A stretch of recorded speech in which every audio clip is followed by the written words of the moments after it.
Hello student, welcome to our YouTube channel commerce proficiency. आज की class में हम कवर करेंगे दो टॉपिक, एक ओपनिंग एंट्री के बारे में, एक बैड डेब्ट के बारे में। विद एग्जांपल मैं आपको कवर कराऊंगी। अगर अभी तक आपने मेरे चैनल कॉमर्स प्रोफिशिएंसी को सब्सक्राइब नहीं किया, सब्सक्राइब कीजिए ताकि जब भी मैं न्यू वीडियोज़ अपलोड करूँ सबसे पहले नोटिफिकेशन आपके पास जाए और वीडियोज़ आप देखें और आपकी स्टडी में कंसिस्टेंसी बनी रहे। मीनिंग पढ़ते हैं, ओपनिंग एंट्री क्या होती है, उसका मीनिंग क्या होता है और बैड डेब्ट क्या होता है। पहले मैं ओवरव्यू देती हूँ आपको ओपनिंग एंट्री के बारे में कि ओपनिंग एंट्री क्या होती है। कि कई बार जैसे हम अकाउंट्स को क्लोज़ करते हैं, अकाउंटिंग ईयर है जो यूज़ किया जाता है 1 अप्रैल से लेकर 31 मार्च को। तो जब 31 मार्च को अकाउंट क्लोज़ कर दी जाता है तो जो क्लोजिंग बैलेंस आते हैं वो नेक्स्ट ईयर्स में हम रेफ़र कर देते हैं, जिसे हम ओपनिंग एंट्री के नाम से जानते हैं। कहते every firm start it's new books in the beginning of each year. कहता है हर एक फर्म क्या करती है, नया बुक से जो स्टार्ट करती है हर साल के शुरुआत में। Since the closing balance of last year, कहते हैं जो लास्ट ईयर के क्लोजिंग बैलेंस हमें मिलते हैं to be carry forward to the next year, तो वही क्या कर दिए जाते हैं, नेक्स्ट ईयर में कैरी फॉरवर्ड कर दिए जाते हैं। यानी कि लास्ट ईयर का क्लोजिंग बैलेंस नेक्स्ट ईयर का ब्रॉट फॉरवर्ड यानी कि ओपनिंग बैलेंस कहलाएगा। The first entry in each year journals will be record the previous year closing balance of all the asset and liability. कहते हैं जो first entry की जाएगी हर साल के बिगिनिंग में वो कौन सी एंट्री होगी, जो लास्ट ईयर्स के क्लोजिंग बैलेंस होंगे असेट्स लाइबिलिटी के, वही होगी। As it is the first entry, कहते हैं फर्स्ट एंट्री होती है, इसी कारण से इसको क्या बोला जाता है, opening entry. In this entry, कहते हैं इस एंट्री में क्या करते हैं, the account of all asset and are debit. कहते हैं जितने भी असेट्स होती हैं उनको डेबिट कर दिया जाता है, क्योंकि असेट्स को हमेशा हम बैलेंस शीट की डेबिट साइड शो करते हैं। असेट डेबिट होती हैं, इसी कारण से जितना असेट बैलेंस होगा उसको डेबिट करेंगे, और जो लाइबिलिटीज़ होंगी कैपिटल होंगे उनको क्रेडिट साइड शो किया है, क्योंकि अपना उसको बैलेंस शीट में जब शो करते हैं तो उसको क्रेडिट साइड शो किया जाता है। If the balance of the capital account is not given in the question, कहता है अगर कैपिटल गिवन नहीं है क्वेश्चन के अंदर, it will be found out by deducting the total liability from total asset. तो कैसे कैलकुलेट करेंगे टोटल, यानी कि कहते हैं टोटल लाइबिलिटी और टोटल असेट। देखो बच्चों कैसे होता है कि मैं आपको बता देती हूँ।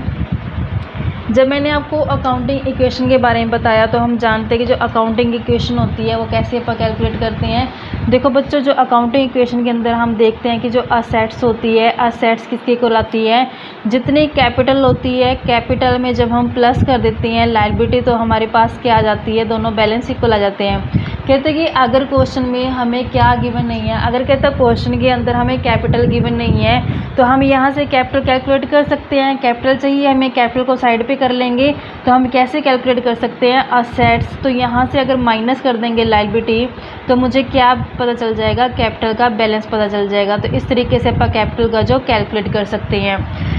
नेक्स्ट कहते हैं हमें, कहते हैं ऑन द कॉन्ट्रेरी, कहते हैं इसके अपोजिट जो टोटल होता है लायबिलिटी अगर ज़्यादा आ गया असेट से तो जो डिफरेंस होगा उसको कहाँ पर दिखाएंगे, गुडविल अकाउंट में दिखाएंगे। जैसे same will be debit in the opening entry. अगर मान लो लायबिलिटी साइड ज़्यादा है और असेट साइड कम है तो बैलेंसिंग फिगर असेट साइड आएगी। तो जो असेट साइड बैलेंसिंग फिगर आएगी वो किस चीज़ की आएगी, गुडविल की आएगी। जैसे एग्जांपल दिया गया हमें कि जो फॉलोइंग बैलेंसेस गिवन है बुक्स के अंदर, गोपाल के 1 अप्रैल 2018 में असेट्स हमारे पास गिवन है, कैश 8000 से, बैंक बैलेंस 20,000 से, स्टॉक 54,000 से, डेटर्स 47,000 से। डेटर्स में जो 47 है कैसे हैं वो, अशोक के 12,000 है, पवन के 15,000 है, विवेक के 20,000 है, मशीनरी 60,000 से है। तो इस तरीके से हमें असेट्स के बैलेंसेस गिवन है। लायबिलिटी साइड पे क्रेडिटर्स हैं, क्रेडिटर्स में चमन लाल है, ओमपाल है। कैपिटल गिवन है 2 लाख से, कहते हैं इसकी ओपनिंग एंट्री करनी है। जितनी भी असेट्स होती है वो सारे डेबिट बैलेंस आती हैं, तो मैं जितनी भी असेट है सबको क्या कर दूँगी, डेबिट साइड पे शो कर दूँगी। तो जब इसकी एंट्री करेंगे, ये है एग्जांपल ओपनिंग एंट्री वाला, जितनी असेट्स है सबको हम डेबिट करेंगे। जैसे यहाँ पे कैश है तो कैश भी हमारी असेट जाती है, तो कैश अकाउंट क्या हो जाएगा, डेबिट हो जाएगा। कितना अमाउंट शो है, 8,000 से। तो 8,000 से हमने कैश को क्या कर दिया, डेबिट कर दिया। ऐसे नेक्स्ट हमारे पास बैंक अकाउंट है, तो बैंक अकाउंट भी हमारा असेट साइड शो किया था, तो इसको डेबिट कर देंगे 20,000 से। नेक्स्ट अपने पास स्टॉक गिवन है, तो स्टॉक भी हमारी असेट है, तो स्टॉक डेबिट कर देंगे 54,000 से। स्टॉक के बाद हमारे पास डेटर्स में एक तो अशोक है, तो अशोक को हम डेबिट करते हैं 12,000 से। क्वेश्चन के अंदर अमाउंट गिवन है इसका। अशोक के बाद पवन है, पवन डेटर है हमारे पास 12,000 के बाद अमाउंट देखिए 15,000 से। पवन के बाद हमारे पास आता है विवेक, विवेक हमारे पास उसका बैलेंस गिवन है 15,000 के बाद 20,000। फिर ऐसे मशीनरी अकाउंट हमारी असेट साइड होती है, मशीनरी अकाउंट को भी हम डेबिट कर देते हैं कितने से, 20 के बाद है 60,000 से। तो ये सब हमारी असेट साइड थी। अब आती है लाइबिलिटी साइड, असेट्स डेबिट की जाती है और लाइबिलिटी को क्या करते हैं, क्रेडिट करते हैं। तो यहाँ पे लाइबिलिटी में मेरे पास क्रेडिटर्स पड़े हैं, क्रेडिटर्स में चमन लाल है, तो चमन लाल को क्या कर देंगे, हम क्रेडिट कर देंगे। चमन लाल की जो अमाउंट बनती है वो 7,000 से बनती है। ऐसी नेक्स्ट ओम पाल है, ओम पाल क्रेडिटर 13,000 से ले लेंगे। कैपिटल है हमारे पास, तो कैपिटल अकाउंट के नाम से हम दिखा देंगे, हमारे पास बैलेंस कैपिटल अकाउंट का 2 लाख से। अब हमने देखा कि जो लाइबिलिटी का टोटल बनता है वो बनता है 2,20,000 और असेट का बनता है 1,89,000। तो यानी कि बैलेंसिंग फिगर कहाँ आ रही है, असेट साइड आ रही है। तो यहाँ पे 31,000 है जो हमारे पास बैलेंस आ रहा है। ये बैलेंस किस चीज़ के नाम से शो करेंगे, गुडविल अकाउंट। यानी कि जो बैलेंसिंग फिगर अगर असेट साइड बचती है तो हम उसके लिए क्या करते हैं, गुडविल अकाउंट ओपन कर देंगे, बैलेंसिंग फिगर है। तो इस तरीके से बच्चों ये ओपनिंग एंट्री थी, जितनी असेट्स होती हैं वो सारी डेबिट कर दी जाती हैं, लाइबिलिटी को क्रेडिट कर दी जाता है। अगर लाइबिलिटी ज़्यादा है असेट है कम, तो बैलेंसिंग फिगर असेट साइड जो बचती है उसको गुडविल नाम से हम दिखा देते हैं। तो इस तरीके से हमने ओपनिंग एंट्री का हिसाब क्लियर किया। अब नेक्स्ट हमारे पास आता है बैड डेब्ट का टॉपिक। बैड डेब्ट मैं आपको करवाती हूँ कि इसका मीनिंग क्या होता है। बैड डेब्ट होता है, देखो बैड क्या होता है, बुरे जो होते हैं। डेट मतलब कि जो डेटर से हमने पैसा लेना था, यानी कि हमारे यहाँ पे डेटर्स क्या हो चुके हैं, बैड हो चुके हैं, यानी कि अब हमें डेटर से जो पैसा नहीं मिलेगा, तो वो कहते हैं बैड डेब्ट। यानी कि कई बार क्या होता है कि फर्म उधार पे बेच देती है माल, तो जब उधार पे माल बेचा जाता है तो कुछ डेटर्स, कुछ लोग ऐसे होते हैं जो पैसा नहीं देते हैं, तो क्या हो जाते हैं, वो बैड हो जाते हैं। कहता है बैड डेब्ट क्या होता है, when the goods are sold to a customer. कहता है जब गुड्स बेची गई है कस्टमर को ऑन क्रेडिट, उधार पे बेची गई है। कहता है if the amount become irrecoverable, कहता है उसने पैसा दिया नहीं है, किस कारण से नहीं दिया, कि वो इंसॉल्वेंट हो गया, दिवालिया हो गया, या फिर कोई अदर रीज़न रहा उसका पैसे ना देने का। द अमाउंट नॉट रिकवर, कहता है जो पैसा हमें रिकवर नहीं होता वही क्या कहलाता है, बैड डेब्ट कहलाता है। कि जब इसको रिकॉर्ड करेंगे बैड डेब्ट को, तो बैड डेब्ट क्या करेंगे, डेबिट करेंगे, एंड कस्टमर का जो अकाउंट होगा उसको क्रेडिट कर देंगे। यानी कि बैड डेब्ट फर्म के, जब हम नॉमिनल अकाउंट के बारे में मैंने आपको बताया था बच्चों, तो नॉमिनल अकाउंट में बैड डेब्ट को एक्सपेंस ट्रीट किया था, तो एक्सपेंस नॉमिनल के हिसाब से क्या कहता है, डेबिट। तो कहते हैं बैड डेब्ट को हम डेबिट कर देंगे, क्रेडिट में क्या जाएगा, जो हमारा कस्टमर होगा उसका नाम आ जाएगा। जैसे एग्जाम्पल के लिए कहता रवि है जिससे हमने 10,000 रुपये लेनी है, कहता वो इंसॉल्वेंट हो गया यानी दिवालिया हो गया। कहता 30 पैसे इन रुपी इज रिसीव, कहता सिर्फ हमें अपना 30 पैसे मिलेंगे, यानी 70 पैसे डूब गए हमारे। अगर 30 पैसा रिकवर है तो 70 पैसा क्या हो गया, नॉट रिकवर, यानी कि बैड डेब्ट हो चुके हैं। कहते इसकी जर्नल एंट्री बताओ, तो अब हम इसकी जर्नल एंट्री कर सकते हैं क्योंकि हमने उसे 10,000 लेने थे, 10 में से 30 पैसा जो हमें मिल चुका है और 70 पैसा जो डूब चुका है। तो जो डूब गया 70 पैसा वो क्या हो जाएगा हमारे लिए, जो 70 पैसा डूब गया वो क्या हमारे लिए बैड डेब्ट हो जाएगा। तो इसकी एंट्री हम किस तरीके से करेंगे, तो मैं आपको कॉपी पे करवा देती हूँ। सबसे पहले हम देखते हैं कि जो हमारे पास पैसा उसको रुपये में कैसे कन्वर्ट करते हैं। देखो बच्चों 100 पैसे को मिला कर के ना, 100 पैसे को मिला कर के 1 रुपया बनता है। तब यहाँ पे 30 पैसे की बात की गई है, 30 पैसा, 30 पैसे में कितने रुपए होंगे, 1/100 मल्टीपल बाय 30, यानी कि 0.30 बोल सकते हैं, 0.30 रुपीज़ हो जाएगा। यानी कि 0.30 रुपीज़ हमें कवर हो जाएगा, 0.70 रुपये कवर नहीं होगा। तो अब हम देखते हैं कि जितना कवर हो जाएगा, तो कवर होने का मतलब क्या है कि फर्म को कैश मिल जाएगा, तो कैश अकाउंट डेबिट हो जाएगा, क्योंकि कैश क्या हो जानी है, रिसीव हो जानी है। यहाँ पे 0.30 यानी कि 30 पैसा जो रिसीव हो जाएगा, जो नहीं रिकवर होगा वो क्या होगा, बैड हो गया, तो बैड डेब्ट क्या हो जाएगा, डेबिट हो जाएगा, बैड डेब्ट। अगर 0.30 नहीं मिला तो मिला मतलब 0.30 मिला तो मिला कितना नहीं है, 0.70 नहीं मिला। क्योंकि इसने बोला कि 0.30 रिसीव हुआ है तो 0.70 रिसीव नहीं हुआ, जो बैड के नाम से आ जाएगा।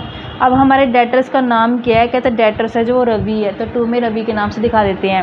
अब हमने देखा कि इसके 10,000 रुपये है रवि के जो हमने लेने हैं, इसमें से 30 पैसे यानी कि 3,000 तो उसने दे दिए, तो 7,000 क्या हो गए, बैड हो गए, यानी कि 7,000 हमें रिकवर नहीं होने वाले हैं। इस तरीके से इसकी बैड डेब्ट की एंट्री थी। अब मैं आपको एग्जांपल 14 करवाती हूँ, जिसमें हर ट्रांजेक्शन का जो अपन पढ़ के चलेंगे। एग्जाम्पल की स्टेटमेंट देखते हैं। सबसे पहले 14 में कहता following balance appear in the books of Vishal store. कहता हमारे पास बैलेंस गिवन है, असेट कैश गिवन है, बैंक बैलेंस गिवन है, स्टॉक गिवन है, फर्नीचर गिवन है, डेटर्स में हमारे पास एक्स वाई और जेड है। लाइबिलिटी में हमारे पास बैंक लोन है, क्रेडिटर्स हैं। क्रेडिटर्स में हमारे पास 2 क्रेडिटर्स के बारे में बोला गया है, एक तो अजय है और दूसरा विजय है।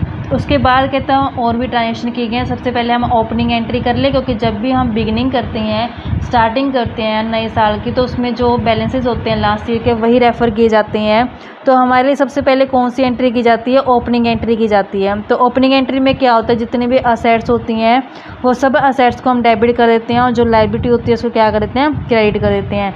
तो यहाँ पे मेरे पास क्वेश्चन के अंदर असेट का बैलेंस भी गिवन है और लायबिलिटी का बैलेंस भी गिवन है। तो सबसे पहले जितनी असेट है उसको क्या कर लें, अपन डेबिट कर लेंगे।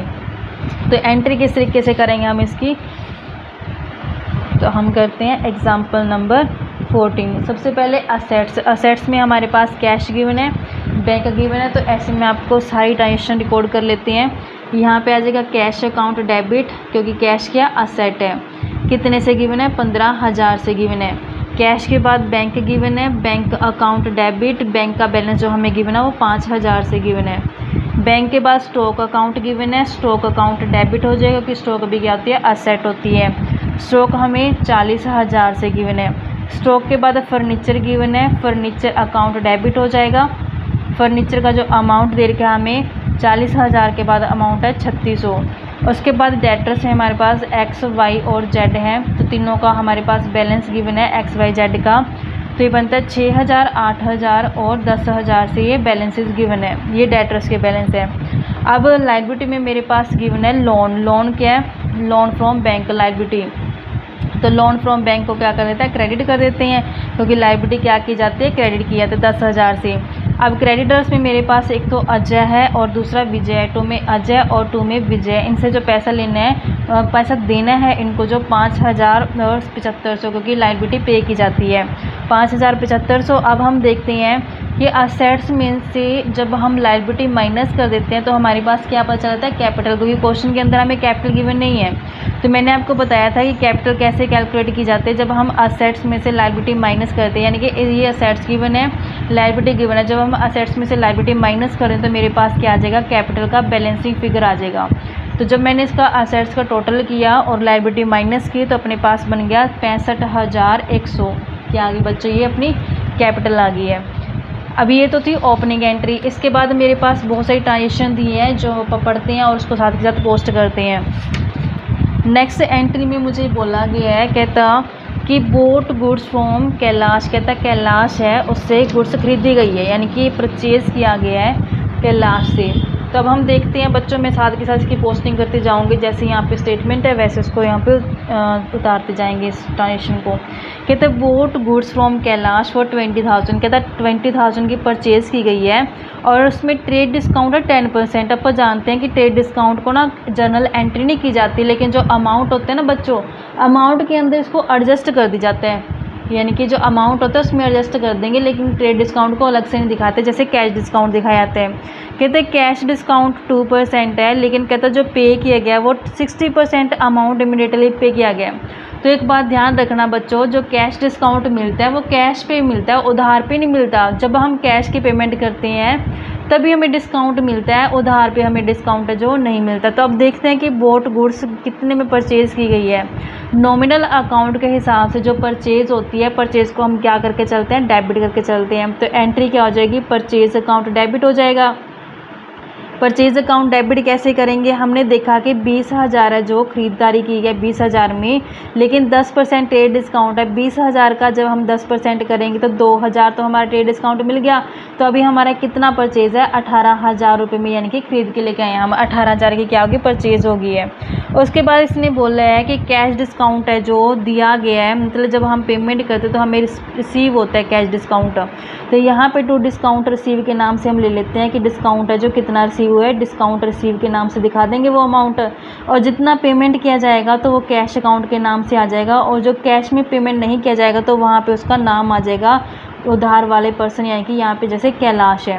अब इसमें क्वेश्चन में गिवन किया है कि 60% है जो इमीडिएट अमाउंट पे की गई है। अब देखो बच्चों, हम जानते हैं कि जो डिस्काउंट मिलता है कैश डिस्काउंट वो कैश पे मिलता है। मैंने देखा कि जो 18,000 टोटल पेमेंट बनता है अपना यहाँ पे, इसमें से उसने कुछ तो कैश में पेमेंट कर दिया, कुछ नॉन कैश है, मतलब क्या है कि उधार में किया गया, क्रेडिट में है, यानी कि कहता है कि जो कैश पेमेंट की गई है वो 60% की गई है। अगर 60% कैश है तो मतलब 40% क्या उधार है। तो जो कैश डिस्काउंट बनेगा फिर वो 60% के ऊपर बनेगा कैश जितनी पेमेंट की गई है। तो हमने देखा कि 18,000 का जब हम 60% करते हैं तो 10,800 बैलेंस बनते हैं, यानी कि 10,800 उसने क्या किया पेमेंट कर दिया। तो अब 18,000 का 40% उधार है, तो ये 7200 क्या उसका उधार वाला है। अब जो कैश डिस्काउंट मिलेगा बच्चों वो कैश की पेमेंट के ऊपर मिलेगा, ना कि उधार के ऊपर। तो हमने देखा कि हमें जो कैश डिस्काउंट क्वेश्चन में गिवन है, कहता कैश डिस्काउंट 2% गिवन है, तो 10,800 का जब हम 2% करेंगे तो यहाँ पे 10,800 का 2% करने से हमें क्या पता चल जाएगा, डिस्काउंट का अमाउंट पता चल जाएगा। जब 2% किया गया तो 216 क्या आ गया, इसका अमाउंट आ गया।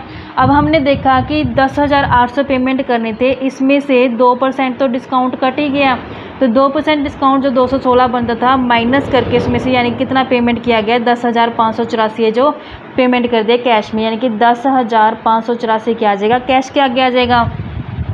अब जो पेमेंट नहीं किया यानी कि उधार पे किया गया कितना हिस्सा 7200, तो वो क्या आ जाएगा कैलाश के सामने आ जाएगा क्रेडिट, जो हमने अभी उधार में पेमेंट किया गया, मतलब उधार किया गया।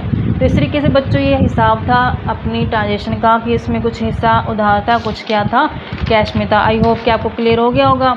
ऐसे में आपको इसका नेक्स्ट पॉइंट है जो नेक्स्ट जो बनती है अपनी जर्नल वो कवर कराती हूँ।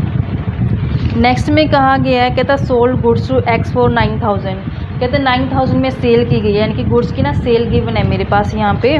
तो यहाँ पे मैंने सेल गिवन है, लेकिन यहाँ पे कैश वर्ड का जो इस्तेमाल नहीं किया गया, मतलब क्या है फिर वो उधार पे की गई है। तो यहाँ कहता sold goods to X for 9,000, 9,000 में सेल की गई है। सेल जो होती है वो नॉमिनल के हिसाब से उसको क्रेडिट साइड दिखाता है, 2 में सेल आ जाएगा। सेल्स अकाउंट कितने से 9,000 से। अब अगर कैश होता तो कैश डेबिट करे थे, लेकिन यहाँ पे उसने कैश वर्ड इस्तेमाल नहीं किया, तो फिर एक्स को क्या कर देंगे हम यहाँ पे डेबिट कर देंगे। एक्स क्या हो जाएगा यहाँ पे डेबिट हो जाए, कितने से खरीद के लेके आए हम उससे 9,000 से, क्योंकि ये उधार में थी। एक्स डेबिट हो गया और हमारी सेल क्या होगी क्रेडिट हो गई है। नेक्स्ट कहते हैं रिसीव 14,800 फ्रॉम एक्स, कहता है एक्स से ना हमें रिसीव हुए हैं। अब देखो जब हमने उसको सेल किया, सेल करने से क्या बन गया हमारे डेटर्स बन गए हैं। कहता अब हमें उससे 14,800 मिल गए, लेकिन इसने एक वर्ड हाईलाइट किया full settlement of his account. तो मैं देख लूँ सबसे पहले कि फुल सेटलमेंट में बनता है कितने। अब मैं एक्स का हिसाब देखती हूँ। एक्स ना मेरे पास जब मैंने ओपनिंग एंट्री की तो वहाँ पे एक्स का बैलेंस 6,000 पड़ा था, यानी कि 6,000 तो मैंने एक्स से पहले लेने थे। 9,000 की मैंने और सेल कर दी उसको, तो यानी 9,000 और जुड़ गए इसमें, और 9 और 6 15, यानी कि अब मैंने कितने लेने हैं एक्स से 15,000 रुपये लेने हैं। कहते हैं कि जो एक्स से हमें रिसीव है वो 14,800 हुए हैं। एक्स ने full settlement of his account, यानी कि फुल सेटलमेंट में से मुझे कितने रिसीव हुआ है एक्स से 14,800, यानी कि कैश कितना है मेरे पास।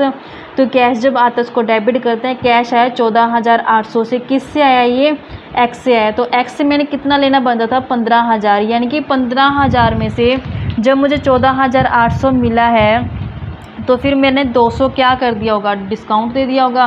तो यहाँ पे डिस्काउंट अलाउड के नाम से आ जाएगा, डिस्काउंट अलाउ किया गया यानी कि डेबिट में। तो इस तरीके से एक्स का क्या होगा हिसाब क्लियर हो गया। तो ये हमारे पास एक्स की ट्रांजेक्शन थी कि यहाँ पे हमने सेल की है, ये हमने एक्स की है। आई होप बच्चों क्लियर हो गया होगा, क्योंकि एक्स का टोटल यानी फुल सेटलमेंट वर्ड इस्तेमाल किया। फुल सेटलमेंट का मतलब क्या है कि जितना भी उसका लेन देन टोटल बनता है, 6,000 तो उसके पहले बनते हैं ओपनिंग एंट्री में दिखाए गए हैं, 9,000 की और सेल कर दी तो 15,000 हो गए टोटल। कहते हैं 15,000 में से 14,800 मिला तो 200 क्या कर दिया फिर उसका डिस्काउंट अलाउ कर दिया गया है। ऐसे ही नेक्स्ट जनरल में हमें बोलता है, नेक्स्ट पॉइंट में कहता एक्स के बाद बोला है, कहते हैं कैश डिपॉजिट इनटू बैंक। कहते हैं जब बैंक में ना कैश जमा करवा दी है, जब बैंक में कैश जमा करवा के आते हैं तो बैंक बैलेंस उससे बढ़ जाता है, तो बैंक बैलेंस बढ़ गया तो डेबिट हो जाएगा, बैंक अकाउंट डेबिट। तो जब हम बैंक जमा करा के आते हैं तो हाथ मतलब कैश हाथ में लेके जाते हैं तो कैश चला जाता है उससे, तो कैश अकाउंट क्या हो जाएगा, क्रेडिट हो जाएगा। कितने से, 10,000 से, यानी कि बैंक टू कैश के नाम से एंट्री हो जाएगी अगर हम क्या करते हैं, बैंक में पैसा जमा करा के आते हैं। नेक्स्ट कहता है चेक रिसीव फ्रॉम वाई। कहता है वाई से चेक रिसीव हुआ 7850 का इन full settlement of his account.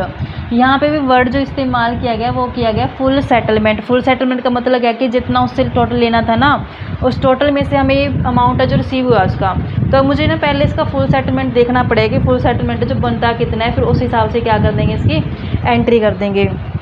कहता है cheque receive from Y 7850 in full settlement of his account. This cheque was immediately deposit into bank. जब हम इमीडिएटली बैंक में जमा कराते हैं उससे क्या होता है, बैंक बैलेंस बढ़ जाते हैं। अब हम देखते हैं कि वाई का हिसाब करते हैं। वाई ना मुझे गिवन है ओपनिंग एंट्री में 8,000 मैंने वाई से पहले लेने थे। अब देखो क्या कहीं मैंने वाई की कुछ और ट्रांजेक्शन की है इससे पहले, वाई का मैंने कुछ हिसाब किताब करने हैं, तो यहाँ पे इसने बोला है वाई का 7850 मिला है, तो और तो कुछ है ही नहीं है, सिर्फ 8,000 ही बनते हैं। तो जब हमने 8,000 से बनते हैं और कुछ लेन देन है नहीं है, तो इसने कहा है कि इससे ना अब अपने को चेक रिसीव होगा, वो इमीडिएट बैंक में जमा कर दिया।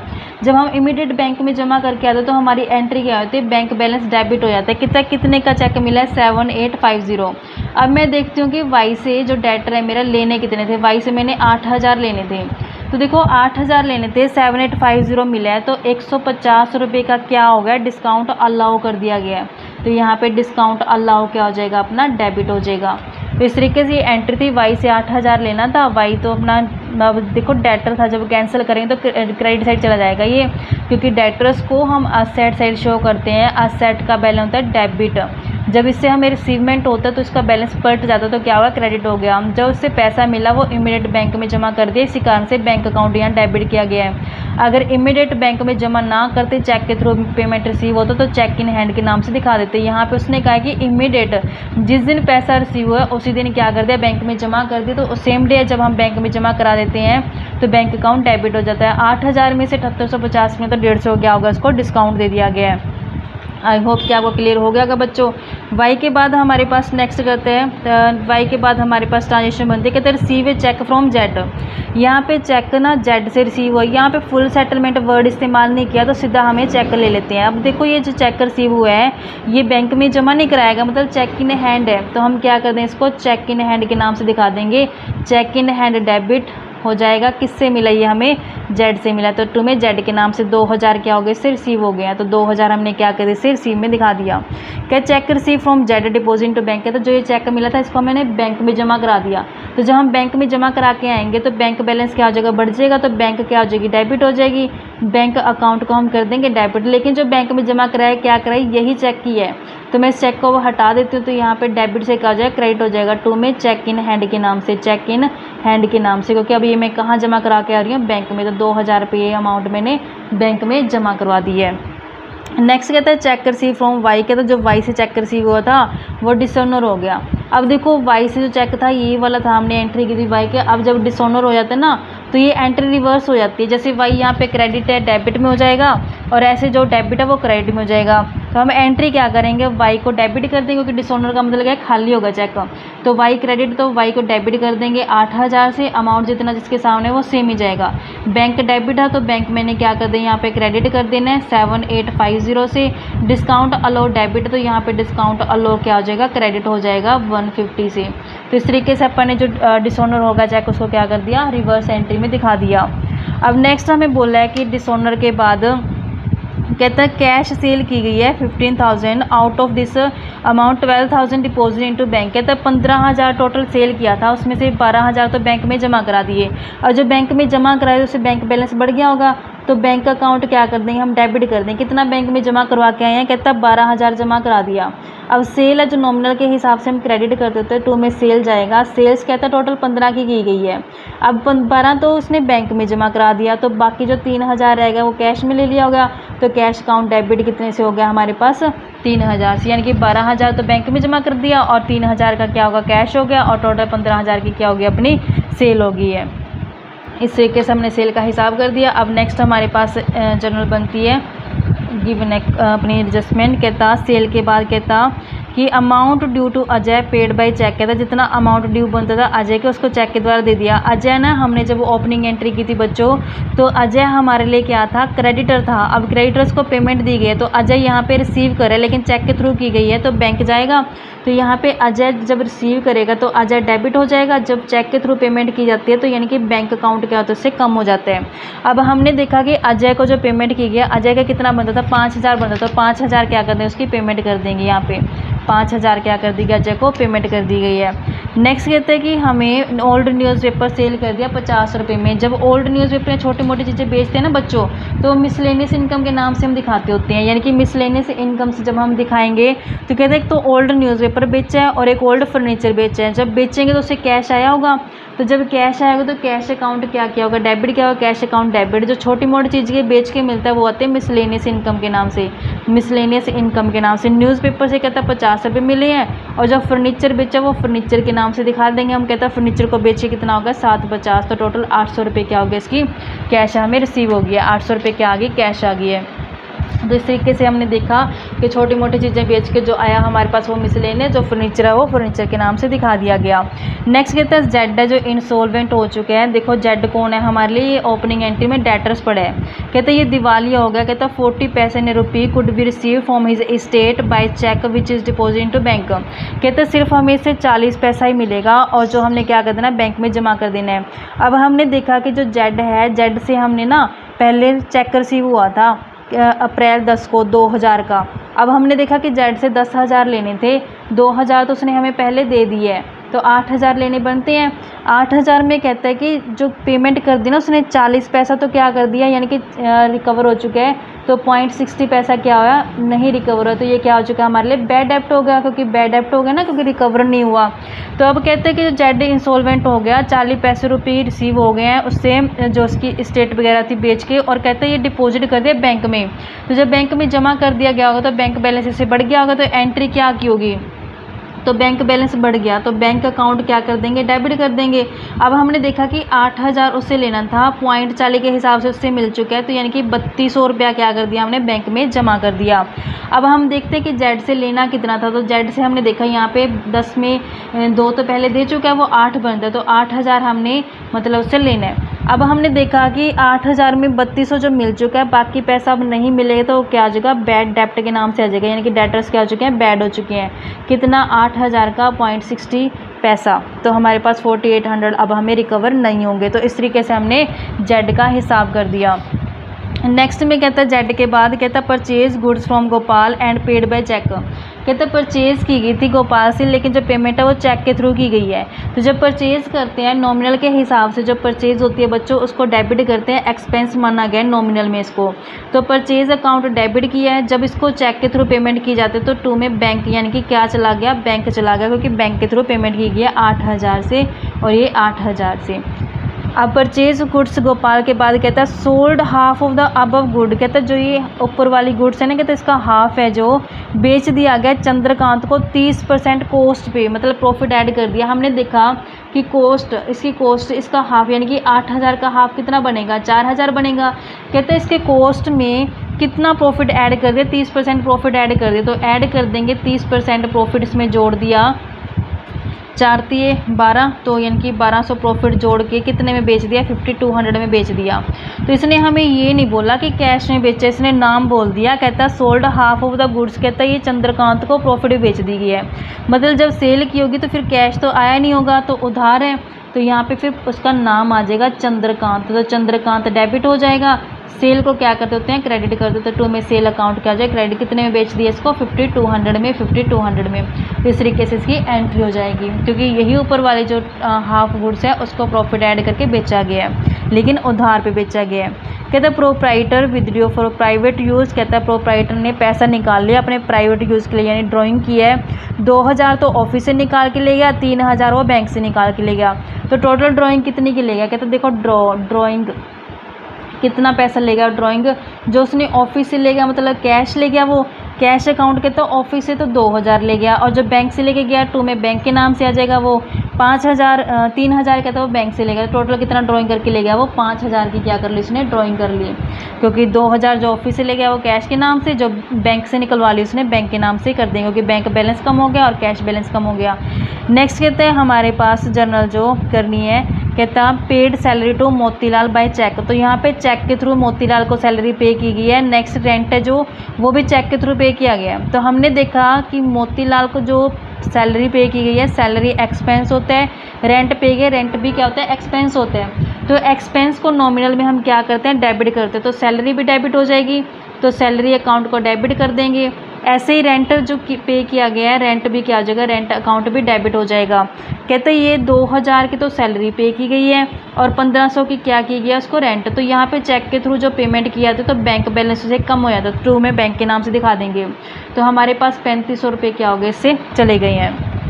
कहता पेड ट्रेड एक्सपेंस 500। तो यहाँ पे बैंक के थ्रू नहीं बोला उसने कि बैंक के थ्रू पेमेंट की है, सिर्फ इसने बोला कि पे किए गए trade expense. Expense trade expense क्या होते हैं, खर्चा होता है फर्म के लिए।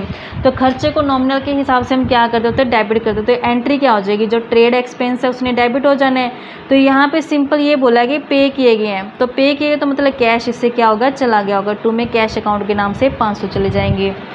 इस तरीके से अपने एक्सपेंस पे किए गए हैं। तो जितना भी अब लास्ट में टोटल क्या आता है, डेबिट साइड का सारा टोटल करेंगे, क्रेडिट साइड का सारा टोटल करेंगे, तो हमारे पास 2,10,600 है जो डेबिट साइड का टोटल बन जाएगा। ऐसे क्रेडिट का भी सेम ही बनेगा, क्योंकि डेबिट क्रेडिट साइड दोनों साइड क्या आती हैं सेम पोस्टिंग आती हैं। इस तरीके से बच्चों ये सम था। मैंने अपनी तरफ से पूरी कोशिश की आपको एक एक पॉइंट बिल्कुल स्लाइटली अच्छे से समझाने की। उम्मीद करती हूँ कि आपको समझ में आ गया होगा। ऐसे ही डिस्क्रिप्टिव क्लासेस देखने के लिए आप मेरे चैनल कॉमर्स प्रोficiency को सब्सक्राइब, लाइक एंड शेयर करें।